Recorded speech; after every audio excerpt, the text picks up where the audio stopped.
conversation here today is going to be all about the Institute for the Curricular Approach, ICA. It has gone by other names in the past, but the event this year, we're taking a moment to kind of just give a little bit of a teaser, help promote this event. Hopefully, folks are already signed up and are just wanting to get even that much more excited, or we can inspire some more folks to get involved. It's something that Room Pact in particular is sort of closely acquainted with. So, yeah, the episode this week is all about the ICA. So we have two guests with us this week.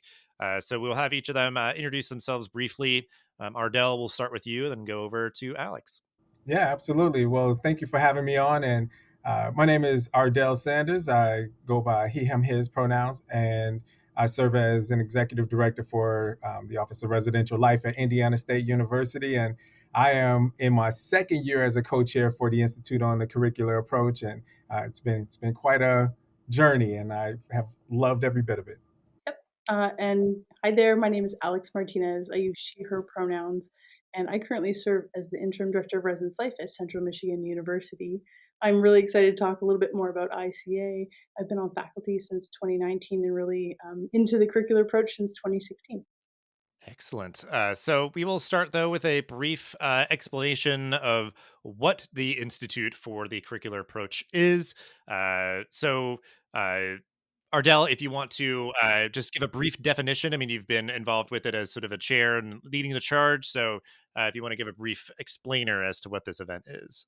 Yeah, absolutely. So, for folks who don't understand or know what it is in terms of a curricular approach, if you think about it from the academic context, when you think of any kind of a course, if you take a math class, for example, and how we look at the curricular approaches, we want to make sure that we have specific outcomes that are necessary for college students within student affairs. And so we build that out by looking at the goals. What are the goals? So what are the goals of the organization, the department, the division, whatever it may be, and then we build out the sequence learning on the curricular approach from there. And so I try to think of it as taking addition first before we go to subtraction.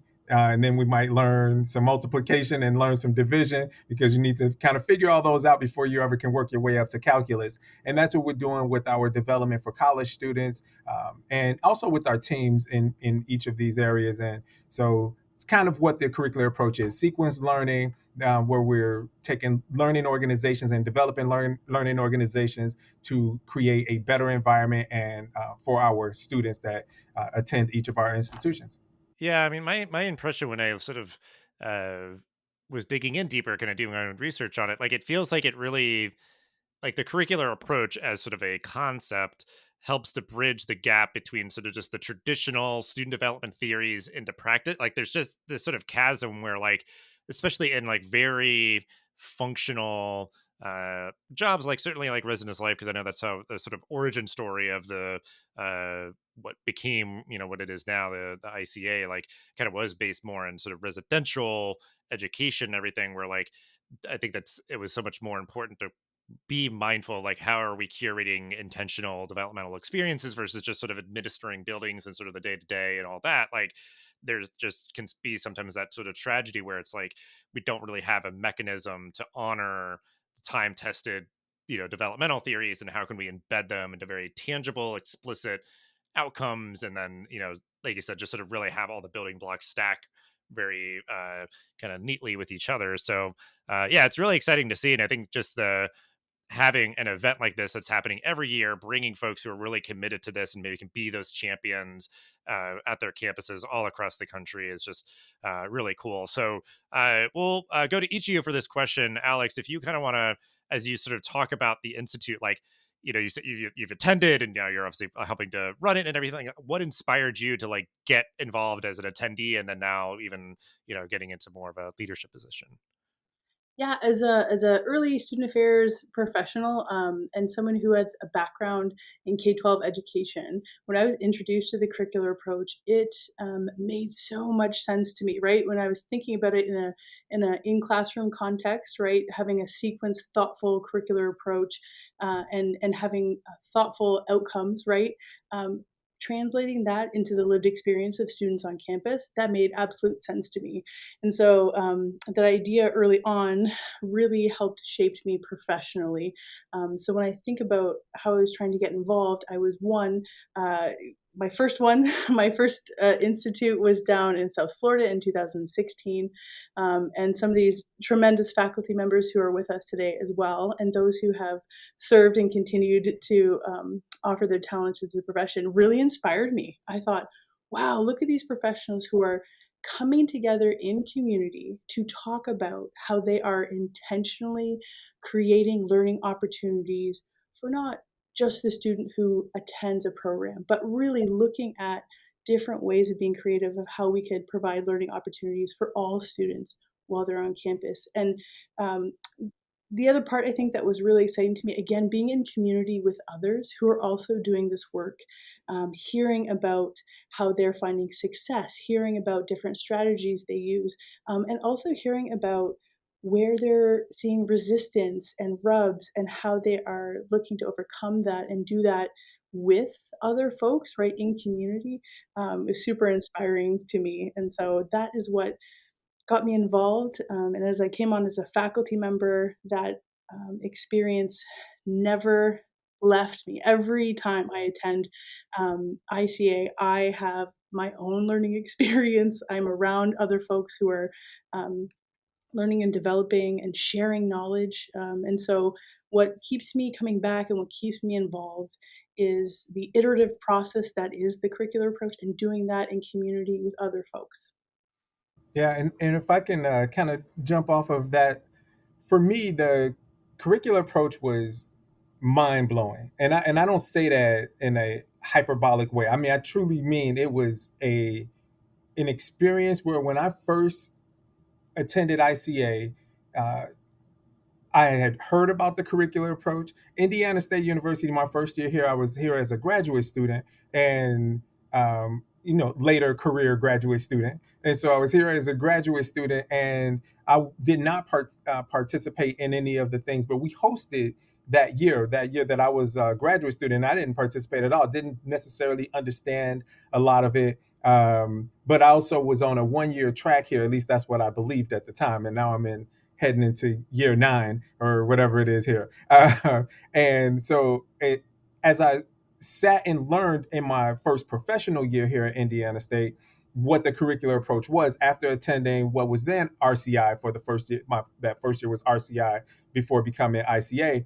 And I saw this process.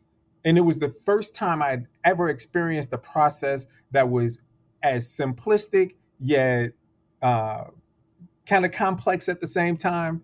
And it had the elements of all the pieces that folks within student affairs that we have been kind of criticized for years.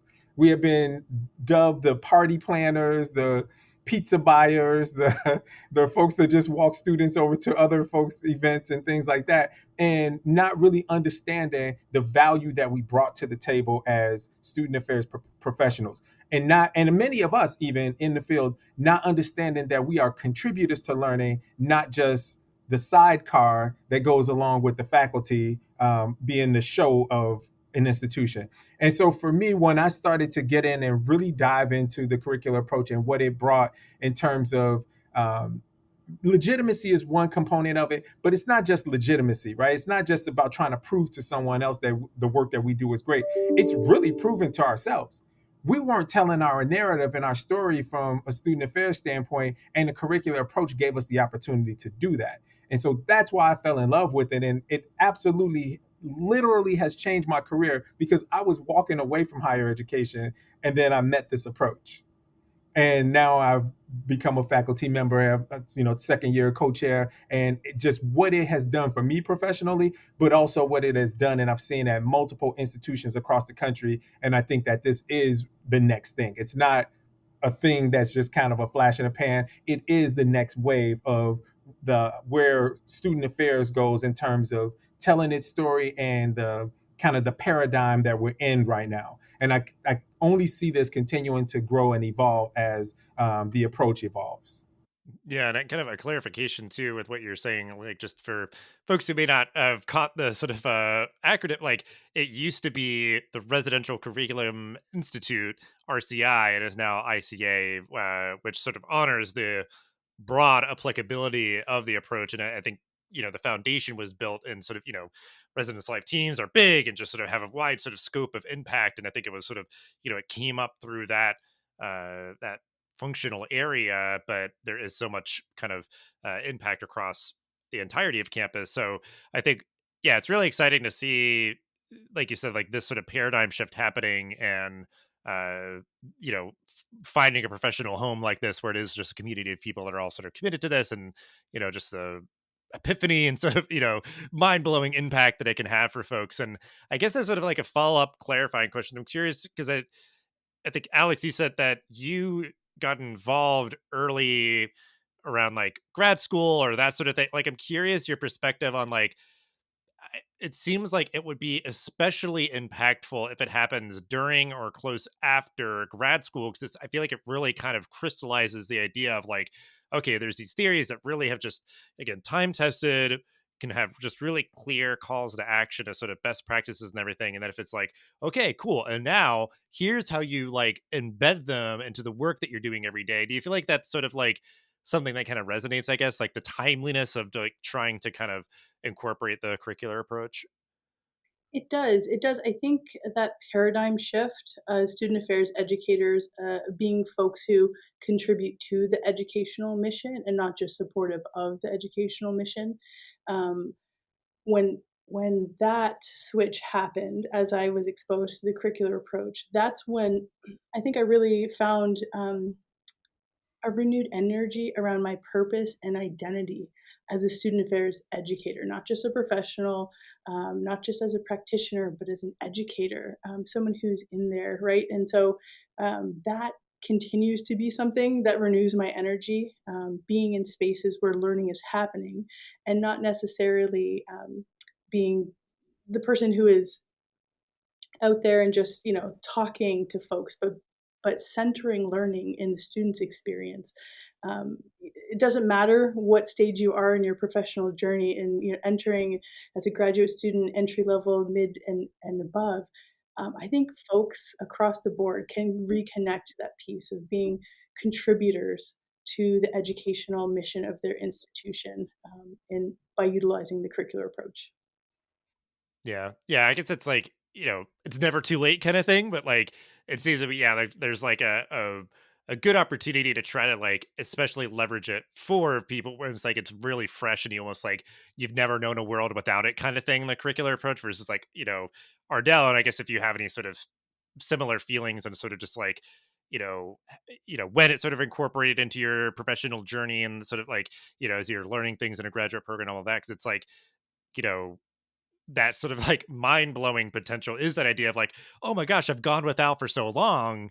And it maybe it has you sort of like look in retrospect in a different way of like, wow, we were really doing things that were really impactful. And if we could really honor that, much more clearly and have it translate to, other colleagues on campus and everything. I guess just sort of like your thoughts on sort of like the timing of it and how that can hit or just sort of that experience of sort of uh how it sort of incorporated into your journey like when it did.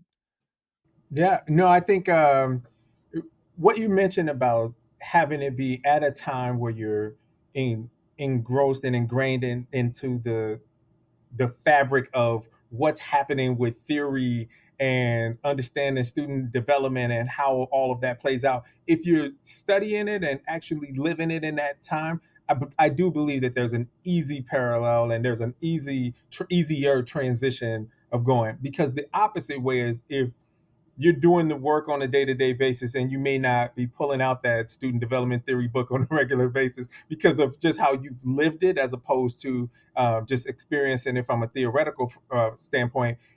Once we've lived something, we feel like we know it a little bit more. Well, then the challenging part is the ability to unlearn.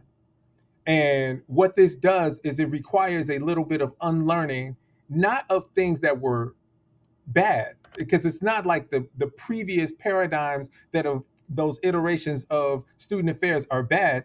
There's just something that's better.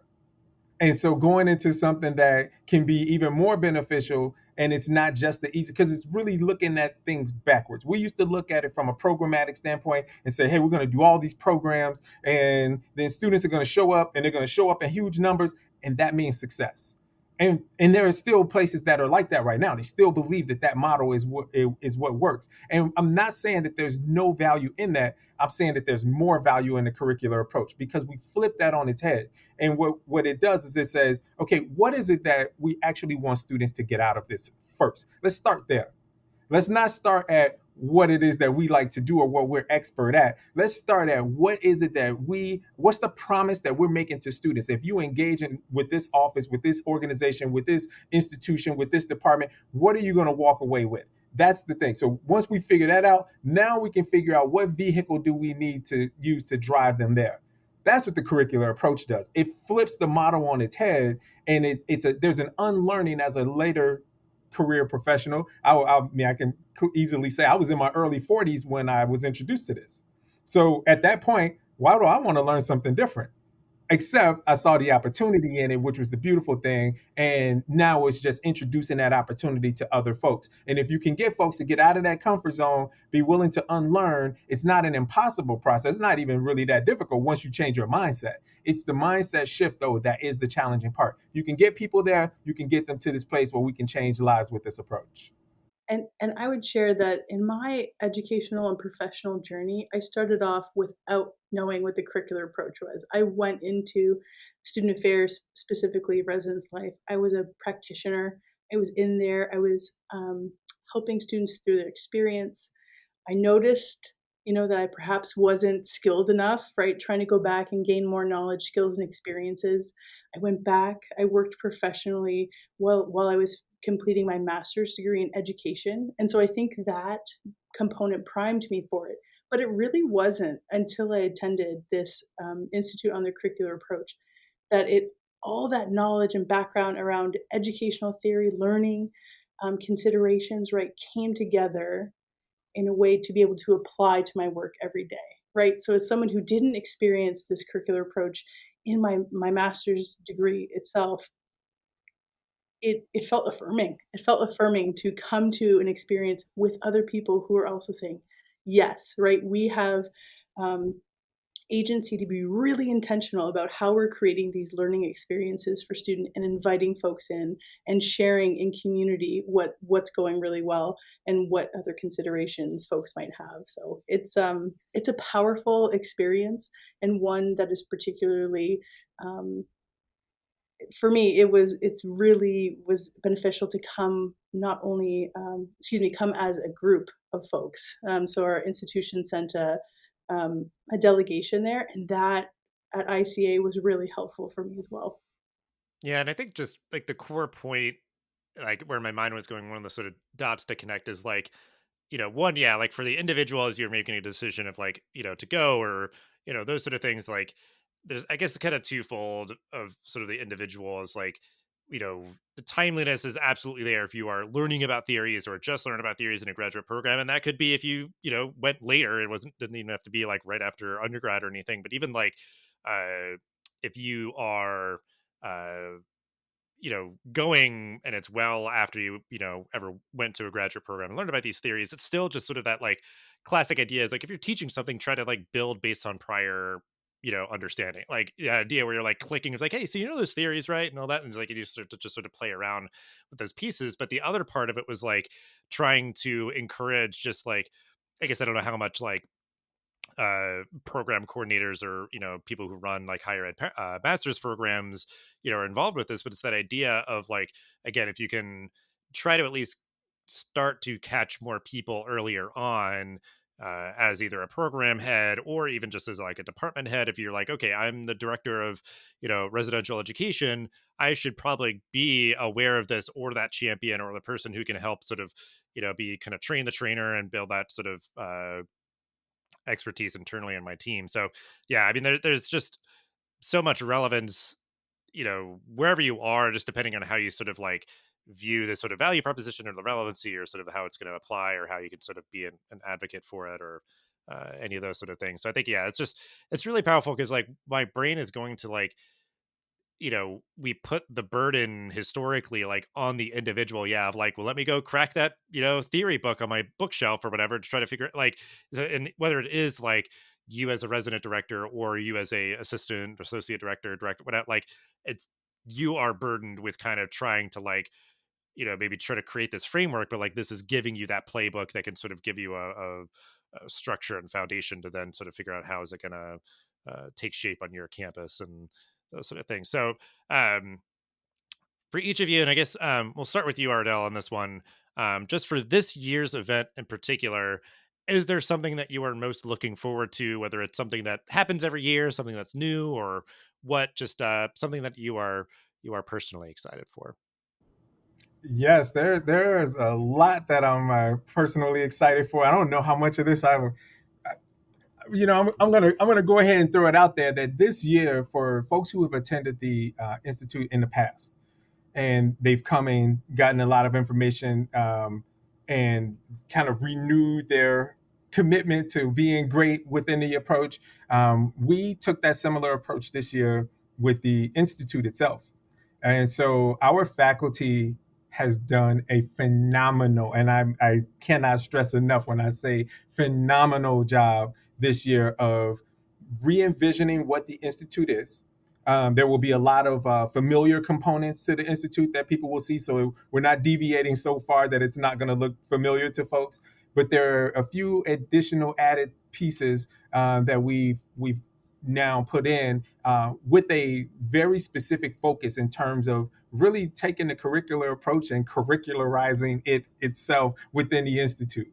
And so we have all of those different components that we're building, and we have three different tracks now, and we used to have two. A few points throughout our history, we've played around with some different tracks at other times, and now we believe that we have a structure that works and that will work for a wider audience. We were very intentional in targeting the different types of, not just institutions, but the people from those institutions who might attend the institute. So, from your entry level first year or graduate student, or even an undergraduate student if they wanted to bring them. So from that person all the way up through your dean of students, vice president, president, whomever may be there, we have something for everybody now, and because the intentionality is there, it will not feel forced when people are experiencing it. So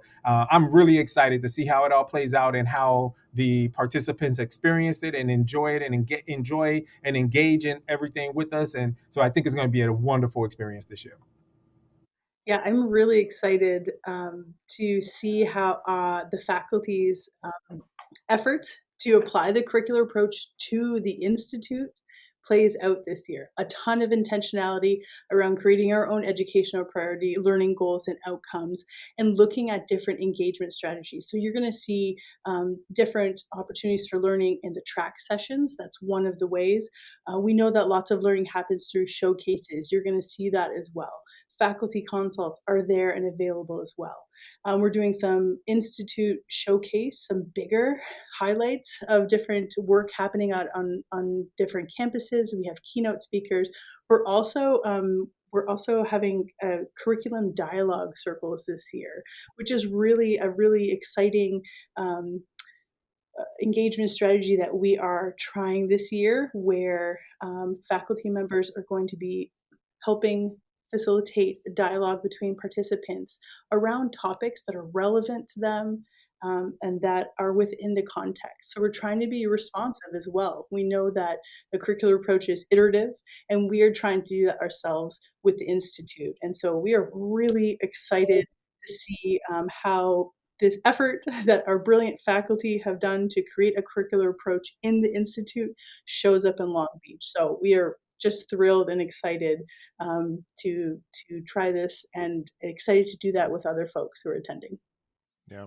Yeah, that's really cool. I guess, yeah, just the kind of diversity, like you said, of tracks, or just sort of the kind of modality, that thing, ways that folks will be conversing and sharing and all that, which is like, I just feel like always just like a really cool part of just any education circle is just the show and tell kind of flavor that a lot of these conferences and stuff take, where people aren't really like, you know, they're not really kind of hogging the stuff that's working, and then it's like, "Hey, this is how I did it. You can take it and do it how you will do it," and all that kind of good stuff. So we will end though. If you had any kind of parting bits of advice for folks who are attending or considering attending or anything, we'll start with you, Alex, on this one, and go to Ardell. Yeah, just any advice for folks about attending. Yeah, two things. If you're able to come with a group of folks from your institution, hopefully even outside of your own department or division, we would encourage that. So bringing a group of folks along just helps in that way. And the other piece of advice is to now, before you attend, book some time on your calendar, hold some time after the institute to process your experience, to help actualize some of your learning and put some of that into motion. Yeah, and I will also kind of jump in there and talk about uh, for this experience, what we want people to do is to come in as um, learners, center themselves as learners on the way in the door. Um, and in doing so, what we want them to do on the front end is with the different tracks. People have been familiar with the tracks that we've held in the past. We have some tracks this year that have pathways attached to them. It is a different experience than what people have seen in the past. And so we want folks to kind of maybe on the front end as you're registering, go in and really take a look and be honest with yourself with who you are and where you are in this process, because the way to get the most out of this experience is by being in the right track with the right pathway. Based off of where folks are. And so we want people to, whether you're brand new, have no concept of what the curricular approach is, or if you've done this for 10, 12 years and you've been here many, many times, there's going to be a space at the institute for you where it will not feel repetitive, but where you don't have to come in and be an expert at any one thing, but you can come in and participate as a learner, take away from the folks around you, take away things from the faculty, but also just engage in the community as learners. And so I think that's probably the most important component that I could share with folks. The other thing is, if you're not registered, make sure you go out there and get registered, bring a friend, talk to your friends at other institutions. It's going to be amazing, and we're going to have a fabulous time in Long Beach. Yeah, yeah. I mean, I remember going to a company meeting in Long Beach years ago, and it's a beautiful spot. And yeah, I mean, it's always just like, I mean, for me, where like I work remotely, like any opportunity to be in community with other like higher ed folks is awesome. So I think this in particular is, so focused, and just that, advice to kind of be like, what I heard from that is just like an active learner, versus just kind of being like sort of a wallflower, just sort of like, because so much of it is designed around sort of like the collaboration, or sort of, sharing with each other, and sort of just being really engaged in the whole process. So yeah, we'll have, the ways to check out the event and get registered in the description for the episode, and ways to connect with you all as well. But yeah, just thank you both for helping to plan this event, and tell us a little bit more of what it's all going to be about. And yeah, so we'll like I said, just have ways to connect. But yeah, just thank you both for your time and all that you shared. Thank you. Dustin will hopefully see you in Long Beach.